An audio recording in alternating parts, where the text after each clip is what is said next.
Hey guys, Doyle here with Doyle's Basement Records. How's everyone doing?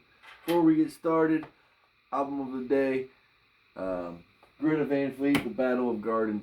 Was it Gardens Gate? Yeah, I was about to say Gardens of Eden. I want to show you some vinyl that mostly the records I picked up, what was it? Last week, I should say. And I got some cassettes that I've picked over the last several weeks.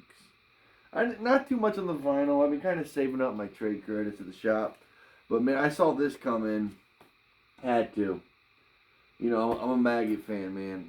And if you don't know what the Maggot fan is, it's kind of what Slipknot fans call themselves, the Maggots. And you know, I'm not a real big, like, in-your-face metal guy. There are bands like Slipknot I do love. Metallica, I love Lamb of God. There's a few other ones sprinkled in, like that type of metal. But I've always been a Slipknot fan since pretty much 6th grade. I mean, the song Wait and Bleed was on the first CD I remember my first mix CD I ever burned. I don't remember every single track, but I probably could name off 10 songs that I definitely remember on there. And that was on there. Alright, next one. Drive-By Truckers. And this one was called The Gray Chapter. So this was this album was when after Paul Gray died, their original bass player. They kind of wrote that for them. To be honest, I remember listening to this album right when it came out. What year was it? I'm cute. What if it's almost been a decade almost? No, okay, getting close. About 8 years this album was released. So I definitely remember listening to it right when it came out. Thought it was great. And the classic song "The Devil and I," and it has a music video that was just terrific. Yeah, so that one was called "The Gray Final Chapter." Next one. What was it? Drive-By Trucker. Sorry, man. My brain just just paused up.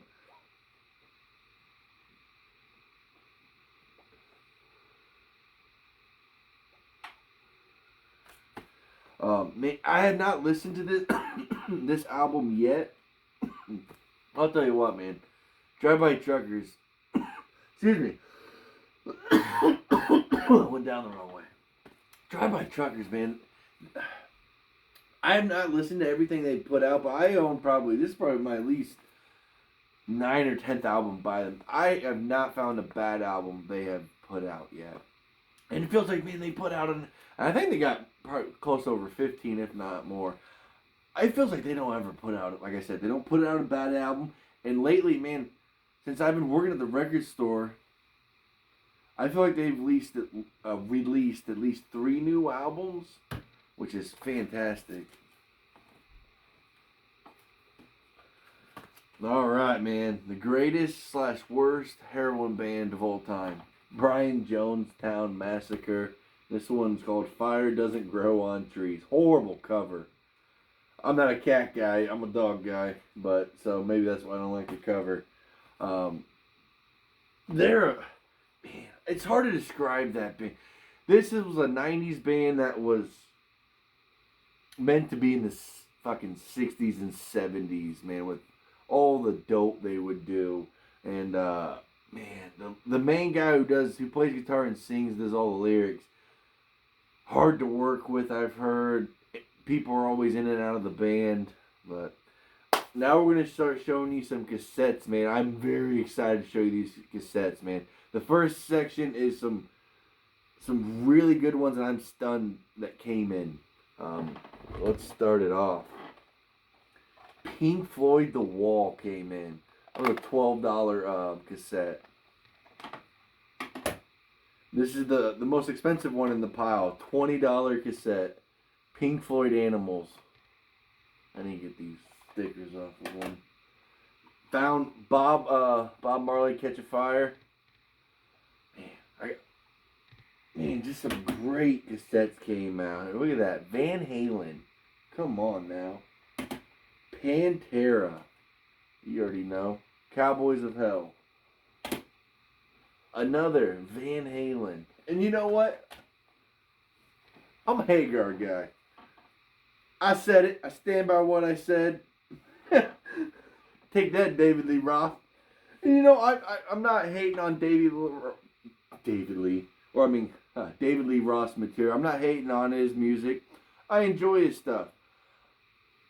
I think if Sammy Hagar is a great musician. He plays guitar, writes all of his own lyrics. Not saying Dave didn't either, but he also came with the rhythm part of the tune, like and then and then Eddie would go on top of his.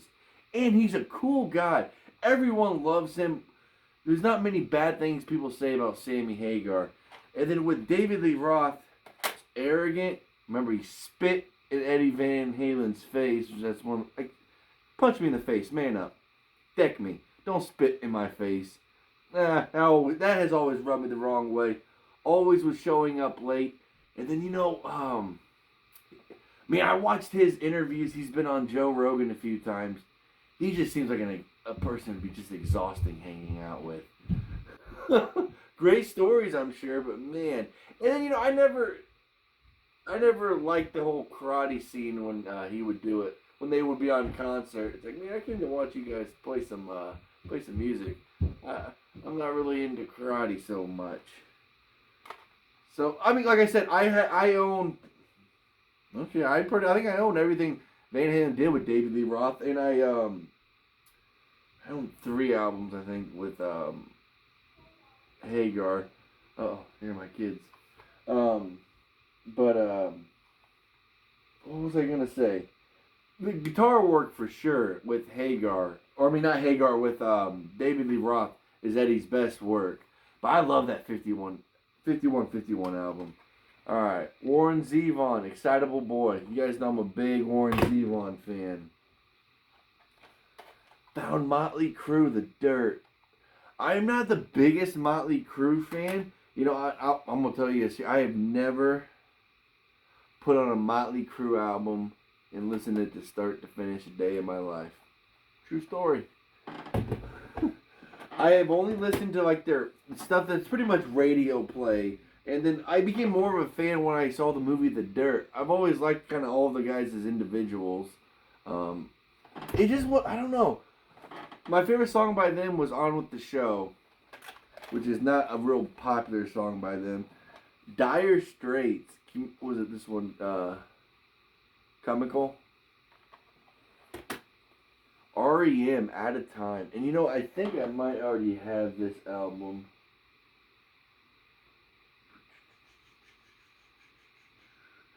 Maybe not. I thought I already had REM, but I didn't want to take a chance, so I picked it up. Davey. That's the second time I've done that. I forgot what I did earlier, but I said it with an E. I like eat. I'm stupid, guys. You all know that. Y'all. Last Dance, David Bowie. Next one, Talking Heads. I was stunned when that showed up. We got a little Aerosmith, Rocks, and I'm not an Aerosmith fan really. There's some songs I do enjoy, but man, I liked them more when I was in middle school, early teenage, and then they just became like a D grade pop Led Zeppelin. I don't know, without the great. I can't say great. It's Joe Perry. I mean, even though I don't like him, he's a good guitar player. But I don't know. They were more of a pop, flashy, mainstream version of Led Zeppelin, but nowhere near as good, I guess. I don't know what I'm trying to say. Oh, it's late. Creedence Clearwater, Down in the Corner. Joni Mitchell, Night Ride Home. Alice Cooper, Killer. I think they just released this one on LP, had a new release. So. Tracy Crossroads. We got a few more.